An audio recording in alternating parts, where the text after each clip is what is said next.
Pessoal, nós vamos então para mais uma aula gravada aqui, utilizando slides da UFMG, tá certo?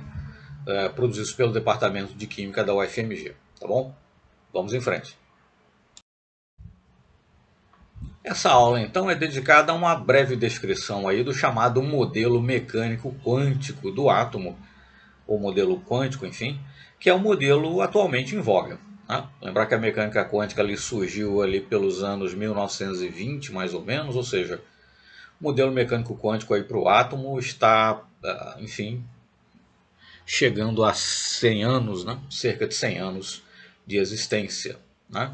E lembrar ali que pelo começo então do século XX, né, certos fenômenos como a radiação do corpo negro, efeito fotoelétrico, etc., né, deixaram claro que a mecânica clássica ou a mecânica newtoniana, enfim, não era adequada para descrever corretamente determinados fenômenos que envolviam aí átomos, moléculas, enfim, que envolviam a matéria em escala, né, submicroscópica, enfim, em escala atômica e molecular.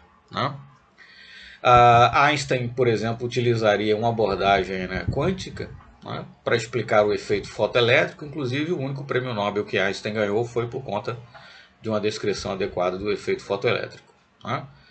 Em essência, o efeito fotoelétrico é quando você incide fótons, radiação eletromagnética de certo comprimento de onda, sobre uma superfície metálica, por exemplo, né? Sobre sódio, enfim, magnésio, determinados elementos metálicos, elétrons são ejetados, daí fotoelétron. Né? Fótons incidem e elétrons são ejetados. Né? Então, nesses casos, a radiação eletromagnética, né, está se comportando não como se fosse constituída por ondas, mas na verdade como se fosse constituída por partículas. Né?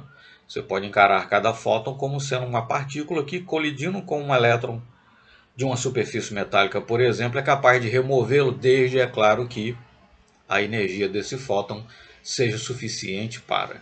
Né? A radiação eletromagnética também é descrita, né, pelo seu comprimento de onda e pela sua frequência, enfim, chegamos aí no fim das contas à chamada dualidade partícula-onda. Né? Sob determinadas condições experimentais, a radiação eletromagnética se comporta como onda sob outras determinadas condições experimentais. A radiação eletromagnética comporta-se como sendo constituída por partículas. Né? E o efeito fotoelétrico ilustra bem isso. Louis de Broglie, né, enfim, propôs ou raciocinou, né, com base na simetria da natureza, por assim dizer. Né? Se em determinadas condições, né, sob determinadas condições, radiação eletromagnética, que até então era entendida como sendo, né, tendo um comportamento ondulatório, pode se comportar como se fosse constituída por partículas, será que partículas, sob determinadas condições experimentais, não podem se comportar como se fossem ondas ou não podem exibir um comportamento ondulatório? Né? Grosso modo é isso que está aí resumido nessa equação, né? Lambda igual a H sobre mv. Né? A lambda é o comprimento de onda, H é a constante de Planck, m é a massa da partícula que você está considerando, né? E v é a velocidade com a qual ela está se deslocando. Massa-velocidade é o momento, né? O momentum. Então você vai também encontrar essa equação escrita como lambda igual a H sobre P. Né?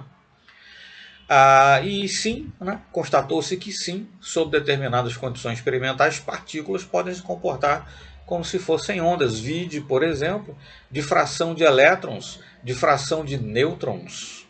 Né? A difração de nêutrons, que inclusive dá origem a uma técnica, né, ainda hoje utilizada, enfim. Né?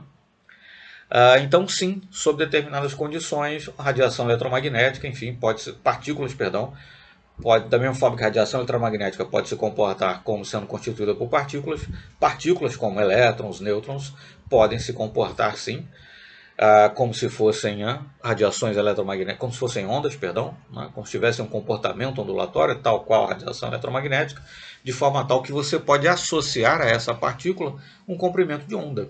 Mas essa dualidade, né, expressa aí nessa equação, lambda igual a H sobre mv, na verdade só terá relevância, né, se os objetos que você está considerando são pequenos, né, como elétrons, nêutrons, enfim. Né.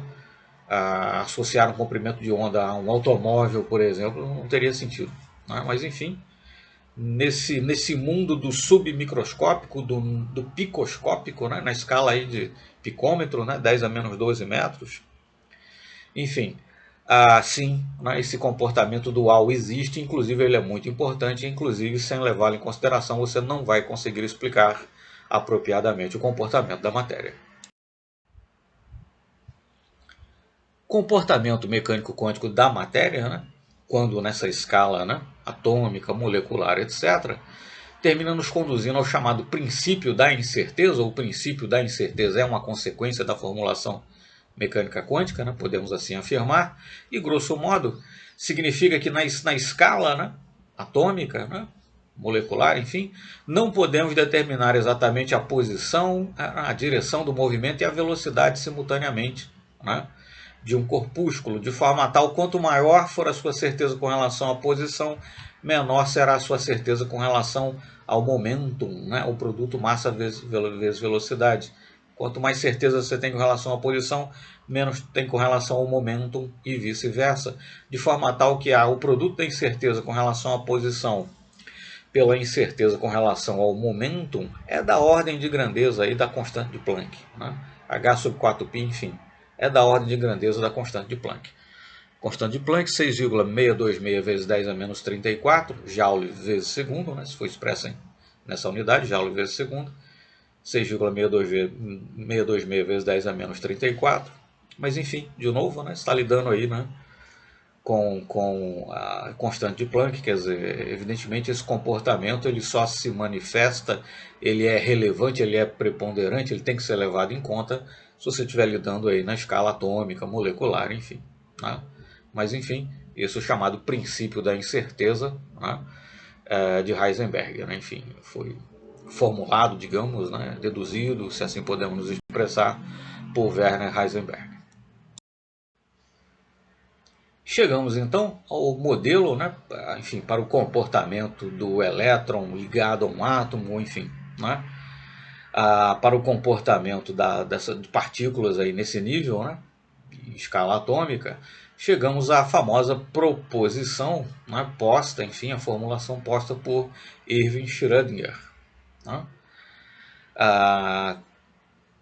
que inclusive essa formulação nós sairemos, né, a mecânica quântica nos retira de um modelo atômico determinístico, como era o modelo atômico de Bohr, e nos leva para um modelo estatístico probabilístico, né, como é no caso o modelo mecânico quântico. Nós vamos deixar de falar em órbita, como se falava lá no modelo de Bohr, e passaremos a falar em orbital, né? Bom, a Schrödinger então propôs uma equação, né, que contém os termos, né, onda e partícula, que descreve o comportamento, né, de partículas como um elétron preso, né, a um átomo, por exemplo, um elétron preso a um núcleo, né, de um átomo de hidrogênio, por exemplo. Ele usa uma equação ondulatória para descrever esse comportamento, né. A resolução dessa equação nos leva às chamadas funções de onda, né, e a função de onda, por sua vez, vai fornecer aí aquelas formas geométricas que nós conhecemos, que vamos ver mais adiante, inclusive, vamos rever, né? Um orbital S é esférico, um orbital P tem forma de halteres e por aí vai, né? Mas enfim, para uma descrição até um pouco mais detalhada do que estamos fazendo aqui, assista o outro vídeo aqui do canal, acho que está com o nome de estrutura da matéria, tá certo? Que é um conjunto de slides que nós mesmos produzimos, né? Enfim, lá está um pouco mais expandido, num certo sentido, um pouco mais aprofundado. Então, o quadrado da função de onda fornece a probabilidade de se encontrar o elétron em relação, enfim, como função, né, da distância, né, que o elétron se encontra em relação ao núcleo, né? Enfim, são possibilidades postas aí pela formulação de Schrödinger. E o modelo mecânico quântico, então, né, expresso na formulação ali, né, ondulatória colocada por Schrödinger, Erwin Schrödinger, ali o artigo seminal no qual ele publica, né, essa equação, acho que é de 1920, não me recordo agora, mas enfim, você vai encontrar com informação até aqui no canal. Assista o vídeo com relação à introdução à química relativística que tem aqui no canal. Salvo engano, nós colocamos inclusive um pedaço da folha da página inicial do artigo do Schrödinger. Mas enfim, começo aí dos anos 1920, qualquer coisa assim, né? Esse modelo, então, tem certas consequências, né? Bom, o comportamento do elétron no átomo, né? O elétron que está preso, por assim dizer, ao átomo, né? Enfim, é descrito, né? Bem descrito como uma onda estacionária, né? Então, somente determinadas funções de onda são permitidas, né? Cada função de onda é associada a um valor permitido de energia para o elétron, né? Enfim, decorre então do enunciado 1 e 2, né, que a energia do elétron no átomo é quantizada, né? O elétron não pode ter qualquer valor de energia, né? E o quadrado da função de onda está relacionado com a probabilidade de encontrar o elétron em função, né, da sua distância em relação ao núcleo, enfim, tem a ver com a densidade eletrônica e, no caso, vai definir, inclusive, né, no espaço tridimensional, aquelas conhecidas formas geométricas para os orbitais, S, P, D e F. Finalizando então, né, as duas últimas consequências aí, entre as principais, enfim, né, do modelo mecânico quântico, né, a região do espaço em que há a probabilidade de encontrar um elétron de determinada energia, chamado de orbital, quer dizer, um orbital pode ser definido como uma região do espaço tridimensional em torno do núcleo, em que é máxima a probabilidade de encontrar o elétron, né, e resolver a equação de Schrödinger, né, para um elétron no espaço tridimensional nos leva necessariamente aos três números quânticos NL e ML, né, ao chamado número quântico principal, secundário e magnético, né? O surgimento desses números quânticos é uma consequência da própria resolução da equação de Schrödinger. Eles não têm que ser impostos, né? Enfim, não se trata de um tipo de postulado ou qualquer coisa do gênero. Eles surgem como consequência natural da resolução da equação. Detalhando então, né? Começando a detalhar aqueles três números quânticos, começando pelo número quântico principal, né? É o fator primário, né, da determinação da energia do elétron, né? Quanto maior o número quântico principal, mais distante do núcleo se encontra o elétron, maior a sua energia potencial. Evidentemente, quando o n for igual a infinito, né, na verdade o elétron já foi removido, né, do átomo, na verdade você ionizou, né, aquele átomo, perfeito? Bom, define o tamanho de um orbital, né? Quanto maior for o valor de n, maior é o orbital, né? E elétrons com o mesmo valor de n ocupam o mesmo nível eletrônico, né, de energia. Nós temos então agora o número quântico de momento angular, né, também chamado de número quântico secundário, né? Bom, cada valor de L caracteriza uma subcamada, né, um subnível de energia, enfim, né? E cada valor de L corresponde, no caso, a um orbital, né? SPDF 0, 1, 2, 3, conforme a gente aprendeu lá dentro do colégio, né? Número quântico secundário igual a 0, um orbital S, igual a 1 é um orbital do tipo P, 2 tipo D, né? E 3 do tipo F, né? Vai lembrar que cada subnível P contém 3 orbitais, cada subnível D 5 orbitais e cada subnível F 7 orbitais. Chegamos então ao terceiro número quântico, que surge como uma consequência direta da resolução da equação de Schrödinger, que é o número quântico, no caso, chamado de número quântico magnético, né? ML está relacionada à orientação espacial dos orbitais em uma subcamada, né? No caso dos orbitais P, por exemplo, fica mais fácil lembrar, né? São 3 orbitais, cada um sobre um dos eixos coordenados, né? Px, Py e Pz, por exemplo, né? E para uma determinada subcamada, né, ML vai ser igual a 2L mais 1. Né? Então, se o orbital for do tipo S, né, o número de orbitais, que é igual a 2L mais 1, no fim das contas, né, vai ser 1. Né? Tipo P são 3, D são 5 e F são 7, enfim, conforme mencionamos, né, ainda há pouco. Por fim, então, temos o chamado número quântico magnético de spin. Né? Pode assumir os valores mais meio e menos meio. Né? Um elétron em um átomo apresenta propriedades magnéticas esperadas para uma partícula carregada em rotação. Né? A rotação do elétron deve ser representada por um quarto número quântico, nesse caso o número quântico de spin ms. Né? Bom, o fato de você dizer que um elétron em um átomo apresenta propriedades magnéticas esperadas, né, para uma partícula carregada em rotação, perceba-se que não é exatamente a mesma coisa que dizer que, olha, o elétron no átomo ele está girando no sentido horário ou sentido anti-horário, qualquer coisa assim.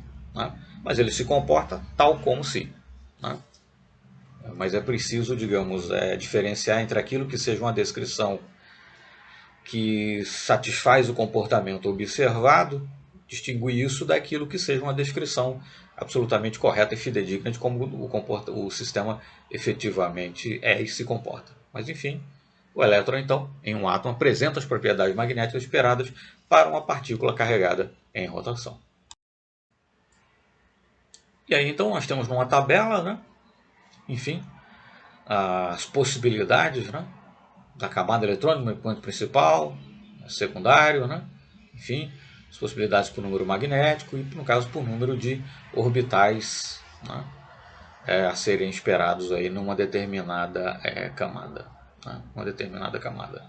E é claro que isso determina, qual é também o número máximo de elétrons que você pode encontrar numa determinada camada eletrônica, porque cada orbital comporta no máximo 2 elétrons. Né? Mas enfim, parei o slide, dei uma olhadinha com calma, né? Mas essas são algumas possibilidades postas. Né? Esse diagrama de níveis de energia ele é interessante. Né? Primeiro que ele mostra, grosso modo, aquela sequência, né, de distribuição dos elétrons que a gente aprende lá no colégio. Né? 1s, 2s, 2p, 3s, 3p, etc. Mas sendo que nesse caso aí, digamos, você está basicamente definindo aí níveis, né? Por isso que os orbitais 2s e 2p estão exatamente no mesmo nível de energia, né? Nessa figura. Mas na verdade 2p vem depois de 2s, né? Em termos de distância média do elétron em relação ao núcleo, tá certo? Mas um ponto importante a destacar nessa figura é o seguinte, né? A diferença de energia entre 1s e 2s, né, é muito maior do que, por exemplo, entre 2s e 3s. Né? Quanto mais aumenta o valor de n, o valor do número quântico principal, menor vai se tornando pouco a pouco. Né? Essa figura não está exatamente em escala. Você vai encontrar outras figuras, acho que inclusive em slides aqui no próprio canal, que retratam isso mais fidedignamente, mas o fato é que quanto mais você aumenta o valor de n, menor se torna a diferença relativa de energia entre, né, um determinado nível de energia e o nível subsequente. Né? Então é um dado importante a ser observado. Bom, orbitais para os quais L é igual a zero, sabemos que são orbitais do tipo S. Né? Isso, então todos eles são esféricos. À medida que n aumenta, os orbitais ficam maiores. Né? Um orbital 2s é maior do que 1s, o 3s é maior do que o 2s, e assim por diante, como se fossem esféricas concêntricas, né? Uma dentro da outra. Né? À medida que n aumenta, aumenta o número de nós radiais, né? O que é chamado de nó. Né? Enfim, é uma região do espaço aí, né? No caso, quando falamos aí dos orbitais do tipo S que são esféricos, nós vamos falar em nós radiais, né? Enfim, uma região do espaço tridimensional em que a probabilidade de encontrar o elétron cai a zero. Né? Bom, está dito aí na sequência, né? Um nó é uma região do espaço onde a probabilidade de encontrar o elétron é zero. Né? Para um orbital S, o número de nós é igual a n menos 1. Né? Então, por exemplo, um orbital 3s, né? N é igual a 3, 3 menos 1, 2. Eu devo observar 2 nós. Né? E aquilo que falamos antes é o que está colocado aí nessa figura. Né? Você tem πc ao quadrado, né? Que é densidade e probabilidade, em função da distância relativa aí, partindo-se do núcleo, digamos assim, do núcleo para fora. Né? Da esquerda para a direita, isso é do núcleo para fora. Né? Então, um orbital 1s não vai ter nenhum nó, um orbital 2s vai ter um nó, um orbital 3s terá 2 nós, e assim por diante. Nessa figura, no caso, está expresso aquilo que estava expresso na figura anterior, né? Mas, enfim, de forma um pouco diferente, né? Ilustrando aí a posição dos nós, etc. Mas eu entendo que a figura anterior é até um pouco mais elucidativa, né? Acho que essa figura, inclusive, não chegava a ser necessária. Mas, enfim, estamos utilizando slides aí já postos, né? Tá certo? Para termos aqui no canal um conjunto aí de aulas só com esses slides da UFMG. Aquilo que foi mencionado ainda há pouco, né? À medida que o valor de n aumenta, né? Aumenta o tamanho, enfim, o raio, o diâmetro, enfim, o volume, né? Do orbital, que nesse caso seria um volume aí da esfera, né? 4/3 de πr3, enfim. um orbital 3s é maior do que um 2s, um 2s maior do que um s, assim por diante, enfim, como sendo efetivamente esféricas concêntricas, né? Uma dentro da outra.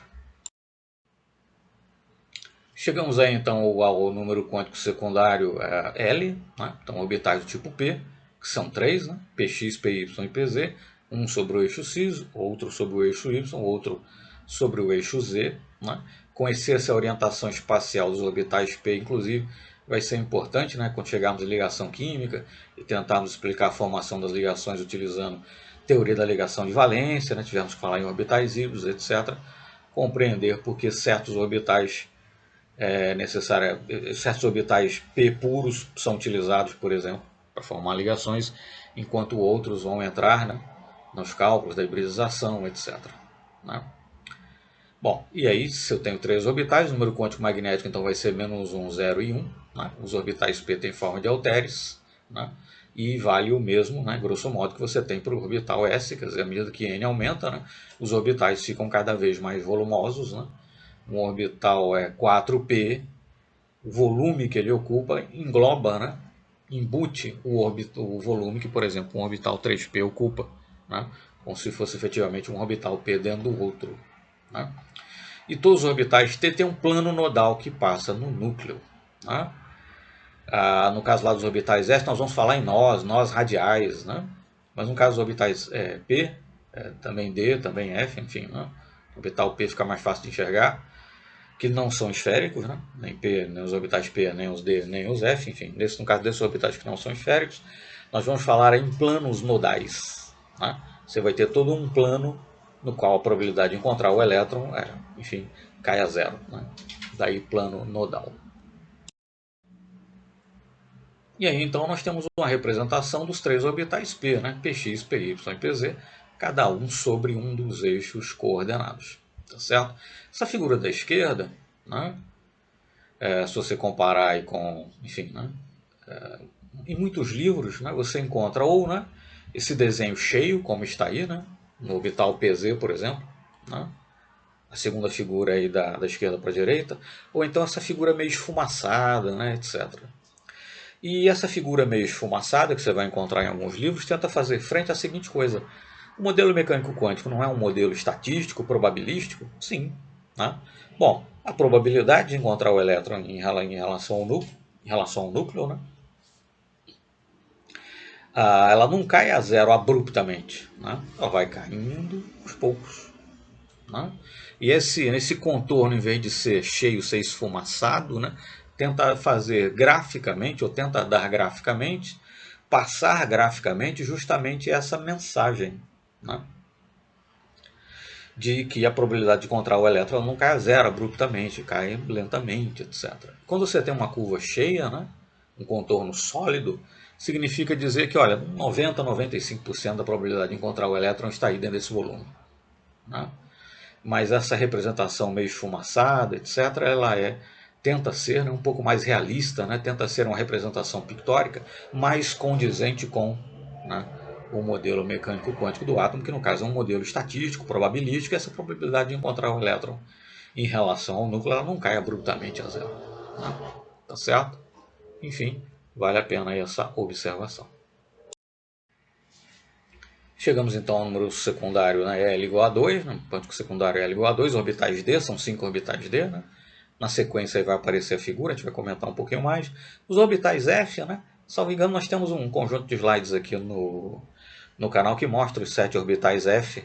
Né? Você vai encontrar em alguns livros, mas geralmente não se representa, porque enfim, fica um pouco mais complicado, fica um pouco mais trabalhoso de enxergar, digamos assim, no espaço tridimensional.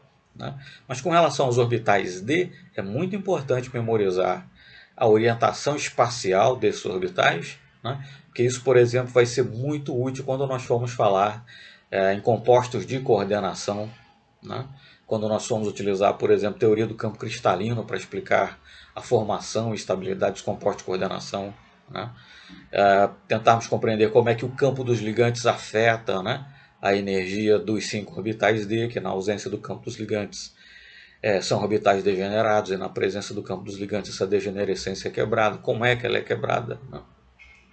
por que os orbitais D se dividem em determinados grupos, né, a depender da força do campo dos ligantes. Então, no caso dos orbitais F, que são 5 apenas, e que, digamos, né, a sua geometria não é assim tão complicada quanto no caso dos orbitais F, memorizar a sua orientação espacial é realmente fundamental. Tá certo? 4 orbitais D tem 4 lóbulos cada, a gente vai ver na sequência, e um orbital D tem 2 lóbulos e um anel, né, um toroide, como se chama ali no centro. Esse anel que tem esse, né, 2 lóbulos e um anel, né, um toroide é justamente o orbital DZ2, né, aquele que está sobre o eixo Z. E aí então os 5 orbitais D, né, DZ2, que está sobre o eixo Z, e ele é inconfundível, né? Não dá para confundir com nenhum dos orbitais P, nem com qualquer outros orbitais D, porque ele tem essa característica, né? Os 2 lóbulos e essa rosca aí no meio, né? Esse toroide. Né? E os outros 4 orbitais D, aí sim, eles têm a mesma forma geométrica. Né? O orbital dx2 menos y2 está sobre os eixos x e y, e aí você tem 3 orbitais entre os eixos. Né? O orbital dyz entre os eixos y e z, o orbital dxz entre os eixos x e z, né? Y e z entre os eixos y e z, dx entre os eixos x e z, e o orbital dxy entre os eixos x e y. Né? Mas como já disse, memorizar, né, a orientação espacial desses orbitais é realmente fundamental, como já disse em química de coordenação, né? É fundamental para entendermos também depois por que, né, apenas 2 aí dos orbitais D são capazes de formar ligações do tipo delta. Né? Teremos um vídeo aqui no canal só para falar sobre ligações e tal, e a gente vai falar na ligação delta. Né? Mas enfim, memorizar a orientação espacial desses orbitais é realmente algo bastante importante. Devemos fazê-lo. E por fim, esse slide, né, ele ficou meio desgarrado aí, não entendi muito bem porque o autor decidiu colocá-lo, né, nessa sequência, mas enfim. Fato é que se faz referência a paramagnetismo e diamagnetismo. Só para lembrar, né, substâncias paramagnéticas são aquelas que possuem elétrons desemparelhados. Né? E diamagnéticas são aquelas que não possuem elétrons emparelhados. Substâncias paramagnéticas vão ser atraídas, né, pelos polos aí no campo magnético, e substâncias diamagnéticas vão ser levemente repelidas, ou enfim, né, não serão afetadas, né, praticamente na presença aí de um campo magnético. Veja aqui no canal, né, um pequeno vídeo aí sobre o paramagnetismo do oxigênio, né, em que um experimento bastante simples, mas porém muito elucidativo, mostra que, por exemplo, O2 é paramagnético e N2 é diamagnético. Tá certo? Mas enfim, encerramos então por aqui. Muito obrigado.